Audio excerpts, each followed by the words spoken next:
Well, Dr. Jeanson, great to have you back for part 10 of rewriting history, not rewriting biblical history, but rewriting people's ideas of history and showing really from genetics that this all fits with the biblical history in regard to human populations and ethnic groups and so on around the world. Now, this part 10, and I think it can go on for about another million parts, but I know we'll go on for a few more weeks yet. But the hidden history of Americans. So let me just read what you sent to me to summarize this part.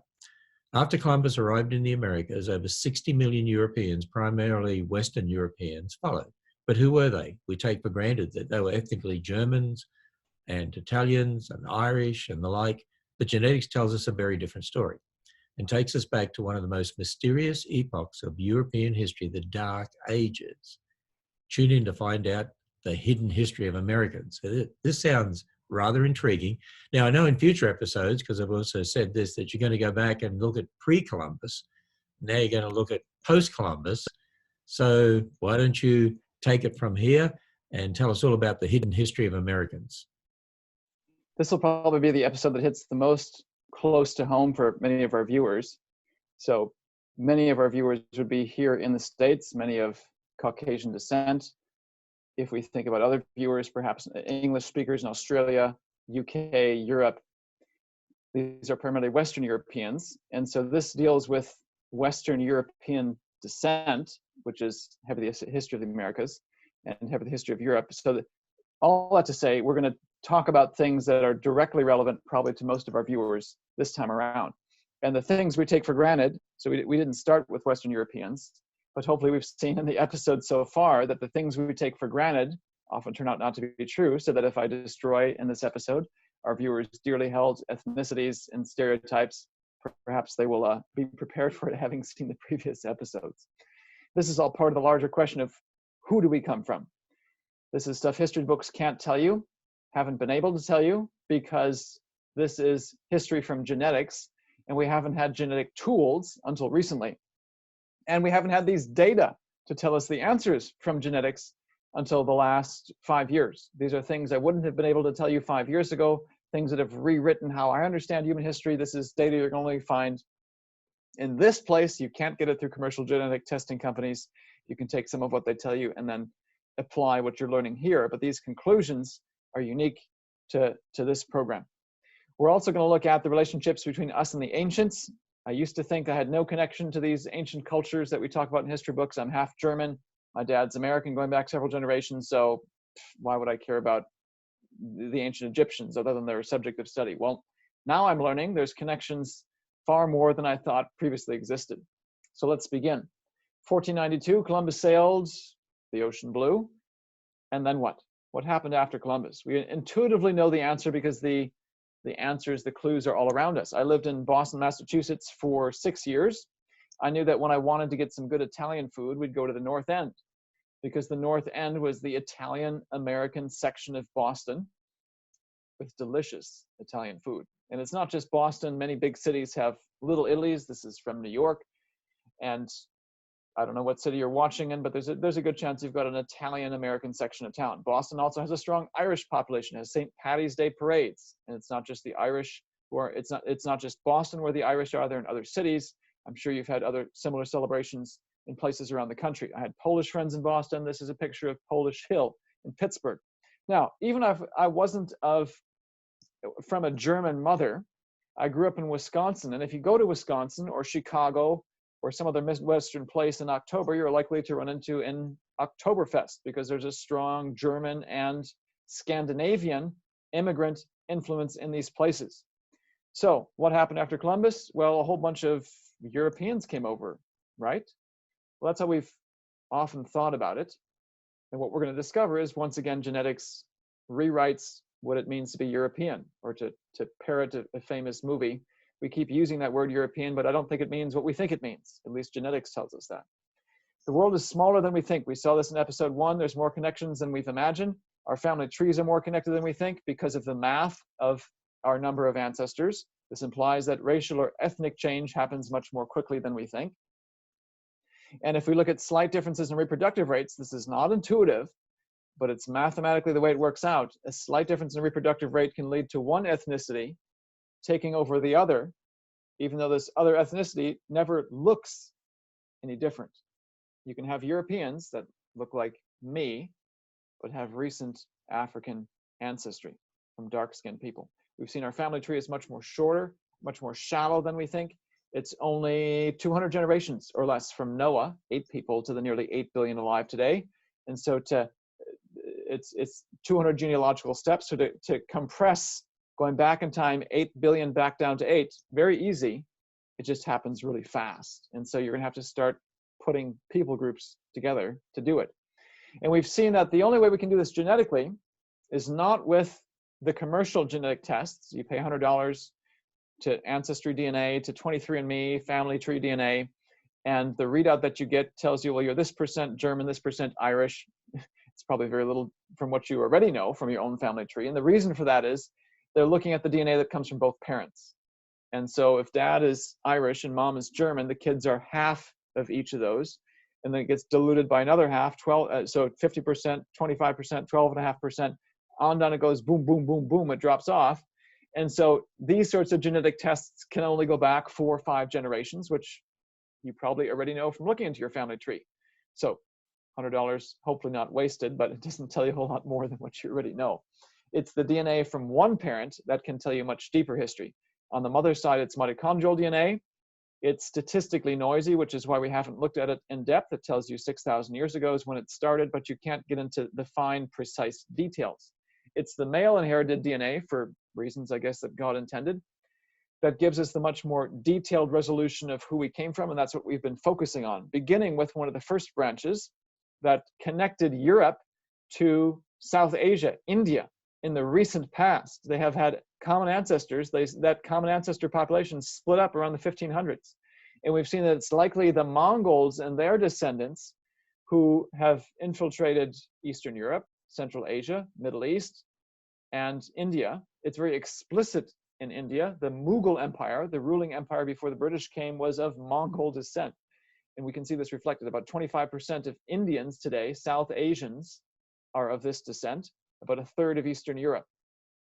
Last time we looked at the ancient Chinese connection to modern Europe. We saw that there's another third of Europe that's connected to Siberian, other Central Asian connected people groups who themselves were intermixing with China.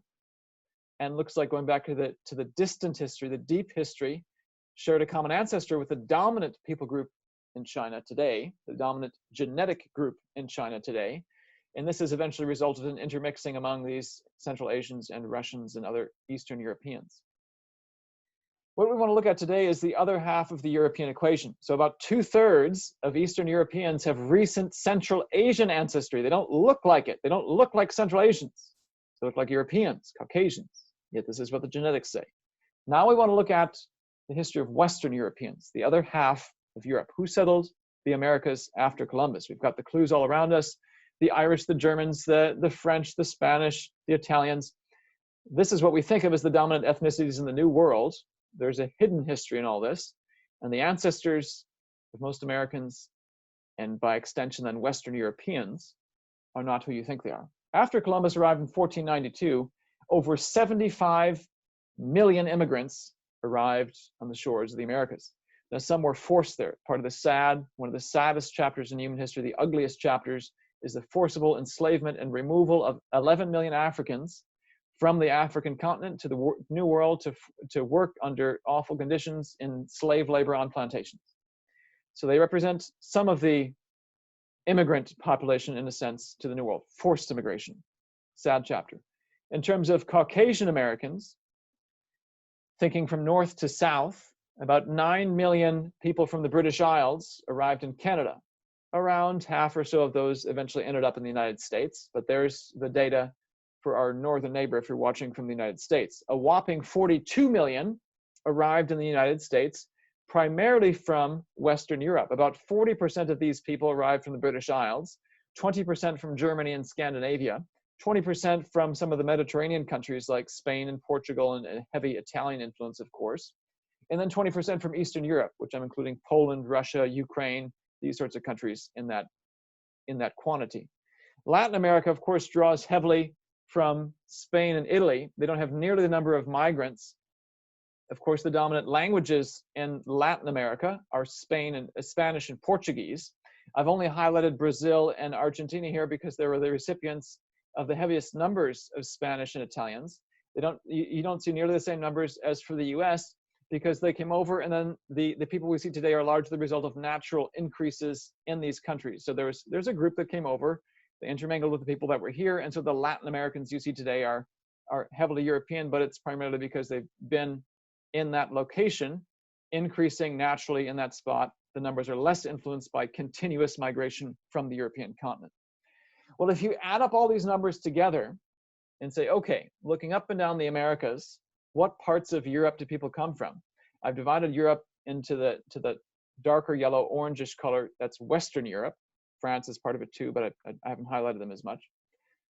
And the lighter yellow is Eastern Europe. A whopping 86% of Americans, Caucasian Americans, in terms of their immigrant history, come from Western Europe. Eastern Europe is a much smaller influence. So what does it mean to be a Western European, and by extension then, a Caucasian American? I want to take a 30,000-foot, very quick review of Western European history to see what politics tells us, and then we'll take a deep dive into the genetics to see how it revises this. I'm going to start with the Roman Empire, about 100 years after the time of Christ. This is AD 117. Roman Empire exists in the British Isles, Spain, Portugal, France, Italy, the Balkan Peninsula. They're in parts of Asia, namely up here in Turkey and the Middle East. They're also, of course, in North Africa. This eventually splits into Eastern and Western halves. The Western half is overthrown by the invasions of Germanic barbarians and Central Asian peoples like the Huns. The Eastern Roman Empire hangs on for another 1,000 years as the Byzantine Empire until it's overthrown in the 1400s. I think it's the Ottoman Empire.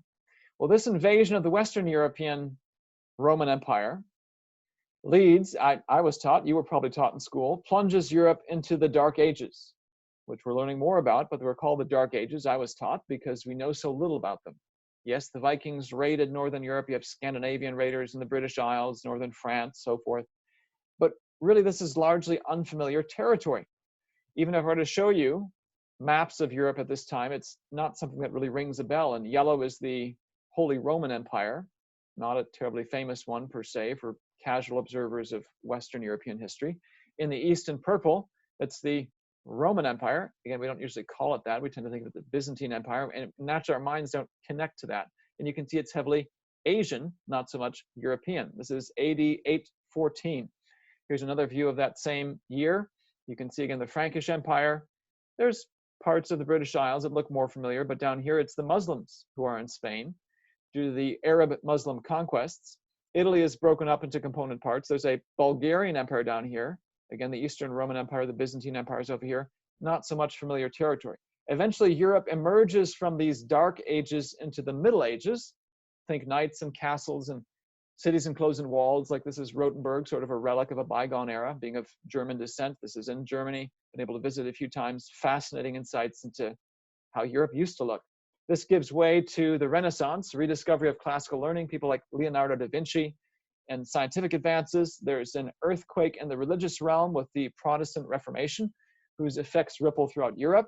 Though politically, by the 1600s, mid-1600s, there's big chunks of Europe that are still unfamiliar to our eyes. Yes, you've got Spain and Portugal down here. France is beginning to take its modern shape. England, Scotland, Ireland, those are familiar. But in the east, the Ottoman Empire is ruling the Balkans, Muslim Empire. Italy is broken up into a whole bunch of different kingdoms. Germany is a mess. Eastern Europe, Scandinavia, not quite so similar to what we see today. So even late in Western European history, there's significant differences to the map we take for granted today. What we're going to soon discover is that those dark ages, that mysterious period of Western European history shrouded in mystery, contains one of the most important episodes that gives rise to the identity that we call Europe. The 1,000 Genomes Project is the study we've been focusing heavily upon. They look at 26 populations of people around the globe.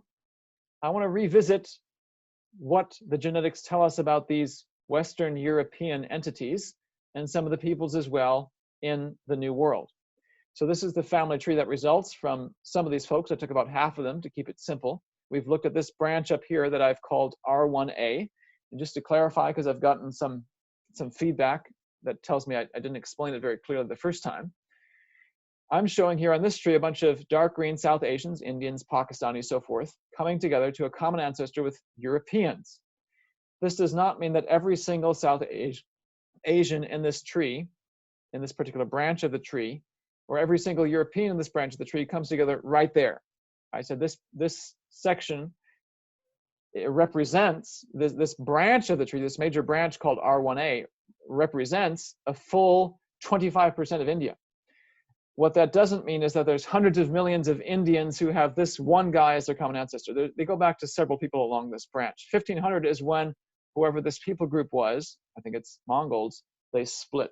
And we looked at some of the political events that led to that. So for this particular subgroup of 20 to 50 men, their ancestors right there, and it's representative of what we see in these particular people groups. It's a third of Eastern Europe.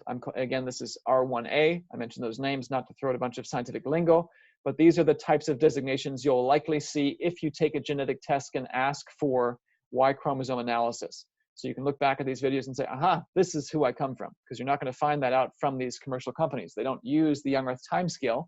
They use the mainstream timescale, in which they miss many of these historical echoes. We're going to drop down just a little bit below that R1A branch to R1B. So again, the naming convention gives us a clue to where we're at. It's part of the major group we call R. It's the subgroup 1, but a sub-branch of 1 is R1B. So it's just right below it. It tells you sort of where you are physically on this tree. You can see there's a lot of gold. There's a blue branch, royal blue East Asian, and a green South Asian branch. My guess is these are echoes of the Mongols. It's just a very small fraction, and we're not going to spend any more time on it today. The major separation, though, and flowering of this part of the tree, you can see is in AD 1300 or so, 1400, depending on which study you look at. I want to zoom in here so you can see exactly who's present. Again, we're going to ignore these guys up here for the time being. You can see though a lot of Spanish, Italians, British, some Finnish, British, Italians. There's a lot of Western Europeans present in this part of the tree. Again, every branch represents a single individual, a single man, going back then to the 1300s. And again, if you look at more of this tree, you'd eventually find some other branches coming off here leading to these Europeans. I want to focus here on the point at which they diverge and move away from other people groups and when they first start to flower in terms of their numbers. This is R1B. And this is a notation many of you, if you've taken genetic tests, likely have already seen because it represents 60% of Western Europe. And since the Caucasian American population derives by and large almost exclusively from Western Europe, there's a whole bunch of Americans who are going to show up in this branch as well. And I'm going to show you this is true in this study as well. This particular 1,000 Genomes project focused on Latin American peoples. So Mexicans in Los Angeles, Puerto Ricans, Colombians in the city of Medellin, and Peruvians in the city of Lima. Well, if you look at their genetics, you can see some of this echo. On one hand, it's very sad. We'll get into the sad side of this in future episodes. I want to focus on the European side. The sad side is, even though these are Latin Americans, you think these might have a Native American ancestry, in terms of their male heritage, only about 20% of them look like they came from Amerindians, Native Americans. So the 6% look like they come from Africans. So there's been mixing from the people who came from the slave trade and mixed with these Latin Americans. Nearly 3/4 of these people have obvious European ancestry. And guess which European branch of the tree these Latin Americans show up in? So if 60% of Western Europe is R1B, lo and behold, no surprise, 60% of Latin Americans show up in this branch as well. The math lines up, shows their Western European heritage. Now, I want to draw your attention to a group that I haven't focused on so much before. I've shown them in France right there.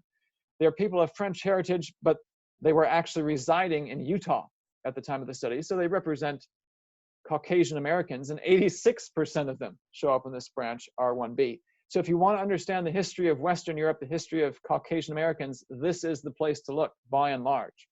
So what does genetics tell us about who they come from? Who do I, statistically, I'm probably in this branch, who do I come from? Who does Ken come from? Well, in the 1,000 Genomes Project, if you take a look backwards, you see a long blank line with no one coming off of it, basically, for 1,000 years.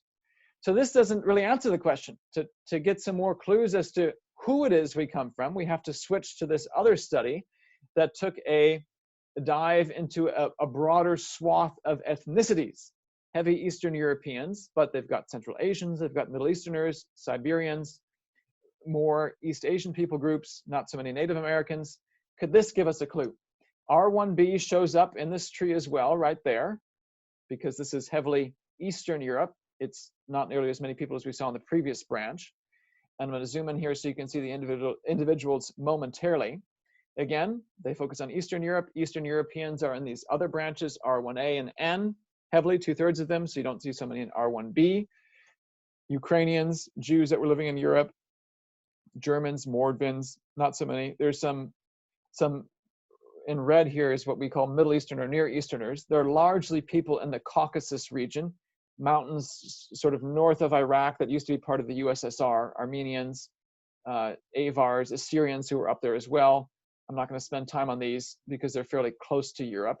And that's another story for another day. What I want to focus on is the clues that were given in the earlier parts of the branches. So in the 1,000 Genomes Project, this was just one long blank line. In this particular study, because they have more ethnicities, they also have Central Asians, which are becoming a familiar theme now if you've been watching this series. There are Tajiks, Tajikistan, those stans from the former Russian Republic in Central Asia. There's Mongolians that come off here. These are Bashkirs, Eastern Europeans, former Russian republics. And we can put dates on this. And I want to emphasize again, probably do this every episode when we talk about dates. This is work in progress, research in progress. These dates may change somewhat. I'm going with the data that we have at the moment and my best guess for where Noah is, just so we can have a conversation. AD 450 is when the Tajik branch comes off. And this branch right here, in which there's Mongolians, comes off in AD 850. Now, at this point, we've got two possibilities. We can say this could be one long indigenous European branch who, because of Russian expansion, eventually got into Tajikistan and intermixed with the Mongols. I'm suspicious that this is not the case. For one, you don't have very many Russians in R1b. This is a Western European branch, so I have a tougher time connecting the historical events of the Russian expansion to this Western European branch. Instead, what this appears to me to be is historically a Central Asian lineage that by 850 or later broke away and came into Western Europe. Well, the most recent date we have for this split is 850. The early one is 450.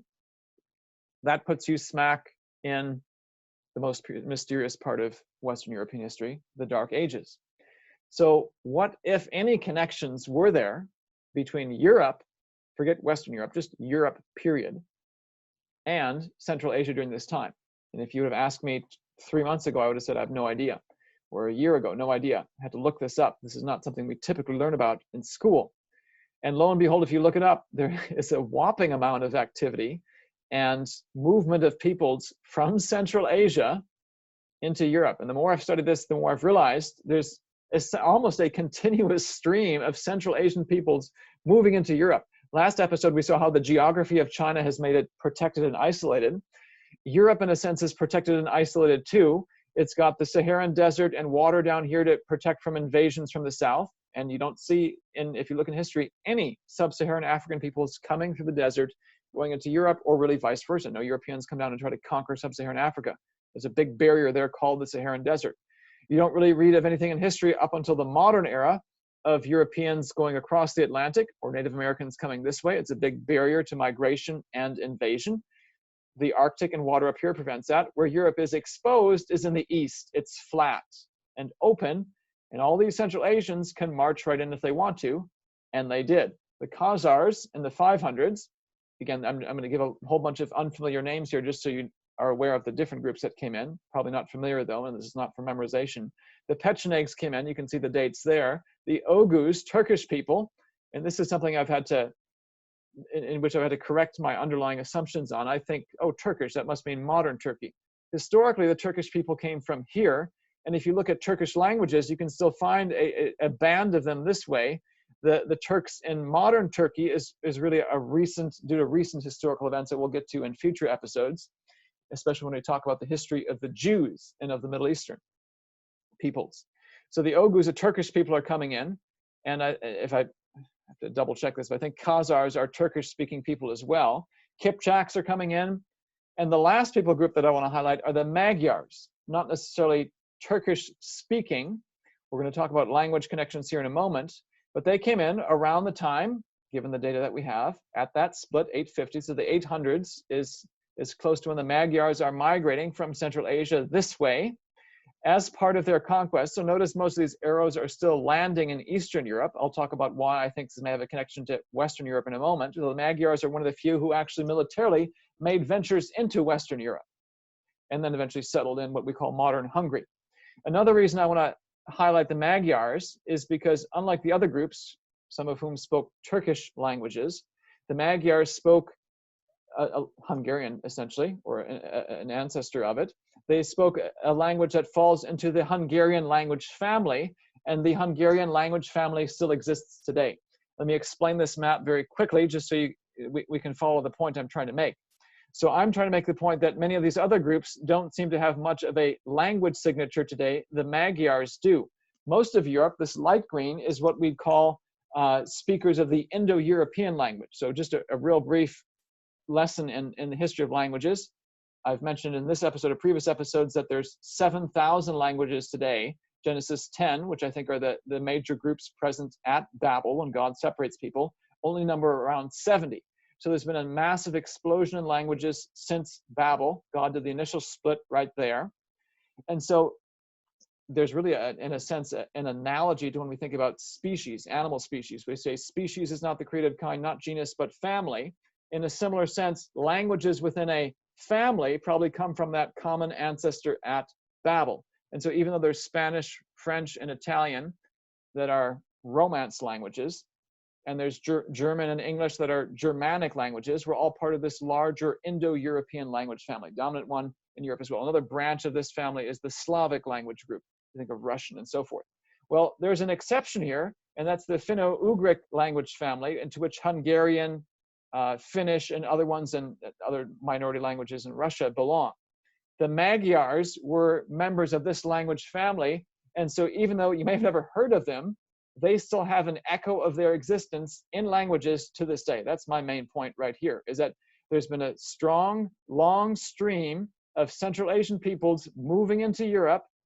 This predates the Mongols. It's around the time of the Dark Ages, and they seem to be good candidates for explaining this R1b branch that ended up dominating Western Europe and then by extension, the Americas. Well, why would I say people who move into Eastern Europe became the ancestors of Western Europeans? Well, continue the historical narrative further. This is go back to the slide, the 500s, 800s, 1000s. 200 years later, you've got some Mongols that sweep into here and dominate this part of the world. And my guess is they push whoever was here at the time this way. Now you might say, well, the dark green is only right here. Why would you call all of Western Europe? Well, there's a basic fact that I've had to remind myself of over and over again. You can change your language, you can't change your genetics. Easiest way to see this is think of the Americas. You've got people of African descent, African Americans genetically, obviously of African descent, yet they don't speak African languages. They've had to learn and been forced to learn Spanish, Portuguese, English, French, so forth. You can change your language, can't change your genetics. So language is, in my view, more a reflection of politics, and so they've survived politically. But genetics can tell you a totally different story, just like what we see in the Americas with African Americans. So it's very plausible that you can have someone who is here, who's got a very small language signature, eventually connecting all these people. And remember as well, even though Spanish, French, German, English are all separate, unintelligible languages to the native speakers of each, genetically all this disappears, going back just a few hundred years. So my guess is, if it is the Magyars, and I'm not convinced yet that it is, they seem like the best candidate at this point, the Mongols came in and displaced whoever was here on the border with the Mongol empires, and they became the ancestors here of everyone else. One other thing to consider, a seismic event that postdates both the Mongol invasion and the earlier Magyar and other invasions. The Black Death sweeps through Europe in the 1300s. Mongols come in the 1200s. Huge effect on Europe. There's debate on exactly how many Europeans died. What I've tended to read is around a third of Europeans died. Well, given how much Central Asian ancestry we've seen already in Europe, and given the fact that the Black Death came from Central Asia, so we've seen a lot of Central Asian ancestry in Europe, the Black Death comes from Central Asia, could those people who had Central Asian descent at that time been protected from the Black Death so that the indigenous Europeans felt the heavier blow? It's a hypothesis we can hopefully eventually test, but that may also be a factor at play, how a group that has a small language signature today and came originally into Eastern Europe may eventually come to dominate Western Europe. You'll have to see episodes 1 through 4 to see some of the other biological factors by which this could very easily happen. I'm saying that these are some of the other sort of cultural, political, biological factors that may be something to consider as well, whatever the explanation is. And it may eventually be, as we get more data, that the Western Europeans are also descendants of Mongols. I don't favor that hypothesis strongly right now because of the geography of where the Mongols were versus the geography of what we're talking about now, mainly Western Europe. Whatever the exact people group is, we know that R1b, I would argue that R1b looks like it's Central Asian in origin. And let me throw out one other thing to consider. Something we've learned from looking at how Genghis Khan conducted his Mongol conquests. He started by conquering other Central Asian peoples.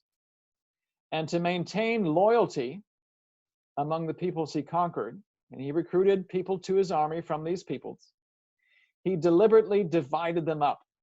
So maybe you're not Mongol, but you're Central Asian, and you're part of this group. Well, I'm going to take some of your men and put them in this division, some in this division, some in this division, so that whatever ethnic loyalties you have are dissolved, and now you're loyal to me. And my guess is that's not something unique to the Mongols. The Central Asians are constantly on the move. And so what it means to be Mongol may in fact be a whole mix of lineages. And what it means to be Magyar may also be a whole mix of lineages, so that defining these precise distinctions to which we place heavy linguistic, cultural, political value on them, may not find as much of an echo at the genetic level. So regardless of which specific Central Asian ethnicity Western Europeans come from, to me the evidence points to those people, whoever they are in Central Asia, being the dominant ancestors of Western Europeans as well. That seems to be what it means to be European, not necessarily of Roman ancestry, of Greek ancestry, but of Central Asian ancestry. So to put together what we've seen over the last several episodes, we saw that this branch R1a, which looks to me strongly like it's Mongol in origin, whatever Mongol means, it's Central Asian, is a third of Europe. This N branch, which is heavy in Siberia and has been intermingling with East Asia, another third of Eastern Europe. R1b is close to 2/3 of Western Europe, plus the dominant group in the Americas. What we're now seeing is that the majority of Europeans, and now of Americans, the hidden ancestry of Americans, is Central Asian. So one of the things I promised early on was to show you that most Europeans have recent Asian ancestry. You've now seen in genetics deliver this. It's not how we think about ourselves. I don't look at me in the mirror and say, I'm an Asian, because I don't think I look Asian.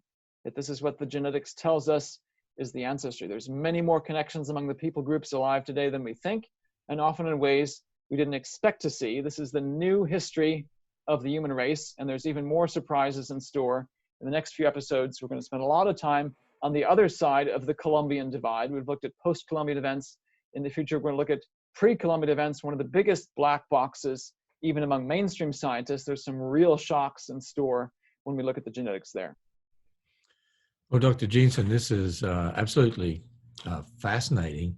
And, you know, it really does bring it home that we are so much more closely related than we realize, to break down those barriers of racism and prejudice that exist, and to realize, too, that, hey, when you even look at movements like white supremacy and so on, it's just nonsense when it comes to understanding our true history here. And so you're throwing some fascinating insights, and you're using genetics to actually confirm biblical history. I mean, the Bible doesn't give us all the different things that happened. It just gives us the big picture, obviously, and some of those major events like the Tower of Babel and those language families. But then over time, of course, within each family, as you said, like sort of akin to speciation in a way. You get all these different variations, dialects, and so on. And so we see that, and it really is incredible. So look forward to parts 11 and 12 next week. And what will they cover? Is that going to be the pre-Columbian history? This is our first forays into pre-Columbian history. We'll talk about some of the revolutions, even in mainstream science. It's hard even for mainstream scientists to keep track of all that's changing. One of the books we'll be discussing is written by a guy who took history in the 70s and had been attending archaeological conferences, wrote a book to try to summarize what he's learned, but he said, you can't write a textbook on this. If you got to the end of writing your textbook, you'd have to change the beginning. Things are changing that fast in how we understand who we came from. And once we apply genetics to it with the biblical timescale, we're going to see the echo of post-Columbian history in the Americas, which is something evolutionists cannot see, that leads to a gigantic monkey wrench in all of these conclusions, pre-Columbian, in a way that's extremely interesting and may actually be a key to understanding some of the long-standing pre-Columbian mysteries, like what happened to the Maya. They collapsed around the 800s-900s, and mainstream scientists give as many explanations for that as they do for the demise of the dinosaurs. So there's some really interesting correlations between the genetics I'll be showing and some of these mysteries. Even Wikipedia, I think, calls the demise of the Maya one of the great unsolved archaeological mysteries. This is what we have in store in the coming episodes. And I imagine that the genetics you're studying is not going to be well received by certain politicians because their political views don't fit with what the genetics is going to tell us. Yes, and especially on this Native American question, it's sticky politically, it's a sensitive ethnic question. What I'm going to start with, though, is before we start rewriting people's cherished identities or histories, let's start with what we know. And what we know the best, because we have written history, is what happened after Columbus. And I'll show that we, creationists, are one of the only people who can actually recapitulate what we know about the post-Columbian history. And this tells us what we're doing is working, because we can take history that even the evolutionists recognize. Yeah, that's what happened in the Americas after Columbus. We'll say, look, I can recapitulate that, you can't. And so therefore, what I'm going to tell you about the pre-Columbian history must therefore be true. Fascinating. Well, we look forward to part 11 next week and then part 12. And in the meantime, people can go to our Answers in Genesis YouTube channel and they can see the playlist there and follow through all the parts. So we've now done 10 of these. And of course, this is leading up to a book that will be published sometime in 2021. We look forward to seeing you for part 11, Dr. Jeanson.